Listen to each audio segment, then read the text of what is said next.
এখন চিনাকি মুখ। গহপুৰ হেলেম সোণাৰীপৰীয়া গাঁৱৰ প্ৰায় 2.5 ফুট উচ্চতাৰ এগৰাকী যুৱক।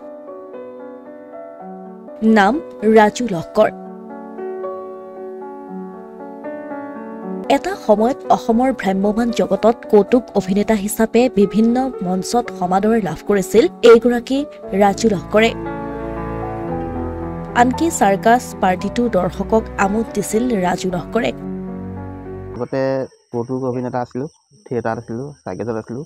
দৰ্শকক আমোদ জনাই হাঁহি ধেমালিৰে মই ৰাইজক উপকৃত কৰিছিলোঁ আৰু তেওঁলোকে মোক চাই খুব আনন্দৰ হাঁহিৰে তেওঁলোকে ভৰি পৰিছিলে আৰু মই য'তেই যাওঁ ত'তেই তেওঁলোকে মোক চাই খুব ভাল পাইছিলে আৰু সেইকাৰণে মই ৰাইজক আমোদ জনাবলৈ মই সঁহাৰি জনাইছিলোঁ। মই নিজে আনন্দিত হৈছিলোঁ। পিছে শাৰীৰিক অসুস্থতাত এতিয়া জুৰুলা হৈছে এইগৰাকী অভিনেতা। চিকিৎসা কৰি ভাগৰি পৰিছে দৰিদ্ৰ পৰিয়ালটো। দৰিদ্ৰ সীমাৰেখাৰ তলত বাস কৰা ৰাজু লহকৰে অসমৰ মুখ্যমন্ত্ৰীক কেইবাবাৰো নিবেদন কৰিছিল, কিন্তু নাপালে কোনো ধৰণৰ সঁহাৰি। মুখ্যমন্ত্ৰীৰ প্ৰতিও আছে আক্ষেপ। শাৰীৰিক অসুস্থতা হৈছোঁ, মোৰ দিন পাৰ হৈছে আৰু সেই অসুস্থতাৰ কাৰণে বিভিন্ন বেমাৰ মোক ৰোগ ব্যাধিয়ে ধৰিছে। তথাপিতো মই চিকিৎসা প্ৰদান কৰি আছোঁ আৰু কোনো ফলাফল পোৱা নাই। টকাৰ ফালৰ মই আঁচনি দিয়া নাই, আঁচনি মই পোৱা নাই, পাম বুলি আশা কৰি আছোঁ আৰু তেওঁলোকক মই বহুত কাগজ পাতি দিছোঁ আৰু মুখ্যমন্ত্ৰী ডাঙৰীয়াক লগ কৰিলোঁ 2022 চনৰ 20 ছেপ্টেম্বৰত। তেখেতেও মোক দিম বুলি একো প্ৰতিশ্ৰুতি দিয়া নাই। আজিলৈকে মই একো পোৱা নাই। গতিকে কিবা দিয়ে বুলি মই আজিলৈকে আশা কৰি ভাবিছোঁ, কিন্তু তথাপি ফলাফল পোৱা নাই। যদি তেওঁ কিবা দিয়ে, মোক সহায় সহযোগ কৰে, সা সুবিধা দিয়ে বা কিবা সাহাৰ্য দিয়ে, মই আনন্দিত হ'ম বা তেওঁৰ পৰা মই সহায় পাম বুলি আশা থাকিল।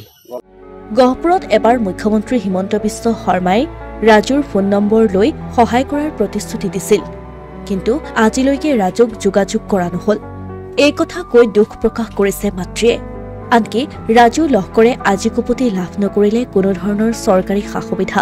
মাতৃৰ সামান্য উপাৰ্জনেৰে ৰাজুৰ চিকিৎসা কৰোৱাত যথেষ্ট অসুবিধাৰ সৃষ্টি হৈছে পৰিয়ালটোত।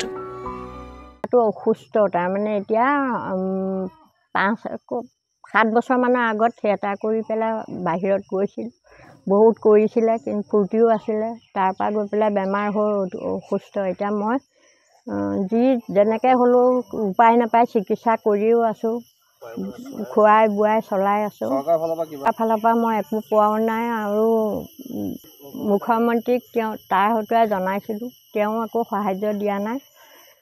আৰু আগতে সি ইণ্টাৰভিউ এটাও মাৰিছিলে, পাছো কৰিছিলে, পঢ়াও আছিলে, কিন্তু এই বিতৰংগৰ চাকৰি দিওঁতে তাৰ নাম চাম নাপালে, সেইটো অসন্তোষ থাকিল। আৰু সকলোবিলাক কৰি এতিয়া মই চিকিৎসা চলাই আছোঁ। মই ৰান্ধনি কৰোঁ, তাৰে যি পাওঁ ল'ৰাটোৰ খৰচ কৰোঁ আৰু বাহিৰা কামো কৰোঁ। উপায় নাই আৰু। এসময়ত আনক হহুৱাই ভালপোৱা ৰাজু লহকৰৰ জীৱন এতিয়া সমস্যাৰে ভাৰাক্ৰান্ত। এই অভিনেতাগৰাকীৰ এই দুৰৱস্থা এতিয়া ৰজাঘৰীয়াৰ চকুত পৰিবনে নপৰে, সেয়াহে ডাঙৰ প্ৰশ্ন। অসমীয়া প্ৰতিদিন ডিজিটেল সংবাদ, গহপুৰ।